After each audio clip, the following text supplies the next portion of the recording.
નમસ્કાર મિત્રો, અક્ષર અકાદમીના online platform પર હું પ્રોફેસર ડૉક્ટર બી રાઠોડ આપનું સ્વાગત કરું છું.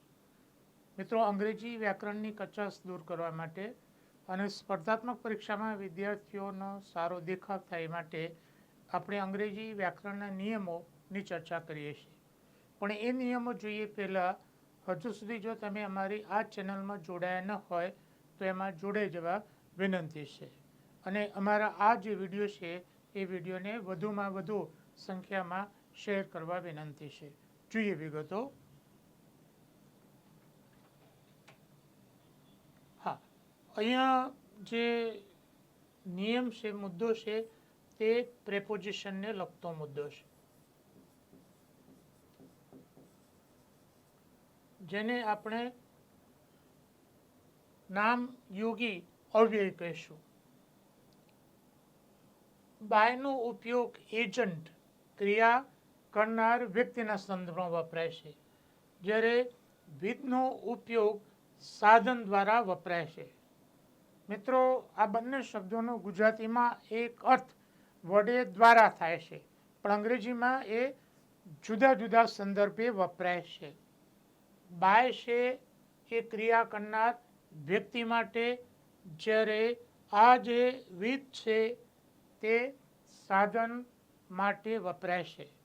મિત્રો, પ્રોનન્સિએશન ઉચ્ચારની એક બીજી વાત કરું તો આ જે શબ્દ છે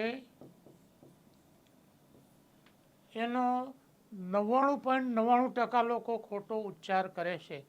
એ વિથ નથી પણ વિધ છે, એમાં ઉચ્ચાર ધ છે. એટલે આમાં આ જે છે એ ધ છે અને થ નથી. રાઈટ, 99.99% લોકો એનો ઉચ્ચાર વિથ કરે છે. એકચ્યુઅલી ઇટ ઇઝ વિધ, એનો ઉચ્ચાર ધ છે. તો બાય વ્યક્તિ માટે અને વિધ છે તે સાધન માટે, ક્રિયા કયા સાધન દ્વારા થાય છે તે. પણ જો વાક્ય પેસિવ વોઇસમાં હોય તો ત્યાં બાય જ આવે છે. આ મુદ્દો ધ્યાનમાં રાખવાનો છે. He cut the tree by an axe, તો આ વાક્ય ખોટું છે, કારણ કે એક્સ કુહાડી સાધન છે, એટલે અહીંયા વિધ આવશે. He cut the tree with an axe, એટલે આ વાક્ય સાચું. The tiger was killed with the hunter by his gun, તો આ વાક્ય ખોટું. ધ ટાઈગર વોઝ કિલ્ડ, તો અહીંયા બાય આવશે. હન્ટર શિકારી, ક્રિયા કરનાર, અને ગન એ સાધન છે, એટલે અહીંયા એ વિધ આવશે. The tiger was killed by the hunter with his gun, તો આ સાધન છે. રાઈટ, આ જે મુદ્દો છે એ મુદ્દો પ્રેપોઝિશન અંગેનો છે. અને અહીંયા ઓન, અબોવ અને જે ઓવર છે એ ત્રણેયના ઉપયોગ સંદર્ભે છે. ગુજરાતીમાં આ ત્રણેય માટે એક જ શબ્દ વપરાય છે, ઉપર, પણ અંગ્રેજીમાં એ જુદા જુદા સંદર્ભે વપરાય છે. જોઈએ, ઓનનો ઉપયોગ સપાટીને સ્પર્શીને, અડકીને. અબોવનો ઉપયોગ સપાટીની ઉપર લંબ સ્થિતિમાં. જો તમે આ યાદ રાખશો તો અહીંયા ઓન. અબોવનો ઉપયોગ ઉપર સીધી લીટીમાં, એટલે કે આ થશે અબોવ. અને ઓવરનો ઉપયોગ ઉપર આડી લાઈનમાં, એટલે આ થશે ઓવર. રાઈટ, આટલું યાદ રાખશો તો તમને આ નિયમ છે સમજાઈ જશે. જોઈએ ઉદાહરણ. The book is over the table, તો આ ખોટું છે, કારણ કે સપાટીને સ્પર્શીને છે. ઓવરના બદલે શું આવશે? On. The book is on the table. Right, આ સાચું.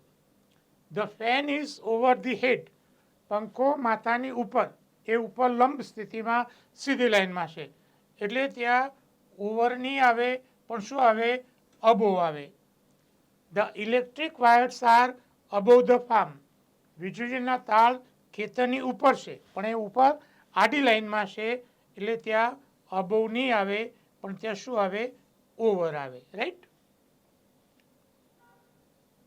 વ્યાકરણની તૈયારી માટે અમારા બે મહત્વના પુસ્તકો છે, comprehensive English grammar and composition. બીજું પુસ્તક golden rules of English grammar છે. ત્રીજું જે પુસ્તક છે ઇંગ્લિશ વોકેબ્યુલરી માટે છે, easy way to learn difficult words. ત્રણેય પુસ્તકો અકાદમી પર ઉપલબ્ધ છે. વધુમાં પરીક્ષાની તૈયારી કરતા વિદ્યાર્થીઓ માટે અમારી બે મહત્વની ટેલિગ્રામ ચેનલ છે, બીસી રાઠોડ કરંટ અફેર્સ અને ગૌરવંતી ગુજરાતી. હજુ સુધી જો તમે અમારી આ બંને ટેલિગ્રામ ચેનલમાં જોડાયા ન હોય તો એમાં જોડાઈ જવા વિનંતી છે. વધુમાં અમે અમારું મેટર ઇન્સ્ટાગ્રામ અને ટ્વિટર ઉપર શેર કરીએ છીએ, તો મારા બંને પ્લેટફોર્મને ફોલો કરવા વિનંતી છે. વધુમાં આજનો આ વિડીયો આપને પસંદ આવ્યો હોય તેને લાઈક કરીને શેર કરવાનું ભૂલતા નહીં. અને હજુ સુધી જો તમે અમારી આ ચેનલને સબસ્ક્રાઈબ ન કરી હોય તો એને સબસ્ક્રાઈબ કરી દેશો અને હા, બેલ આઇકોનને ચાલુ કરવાનું ભૂલતા નહીં.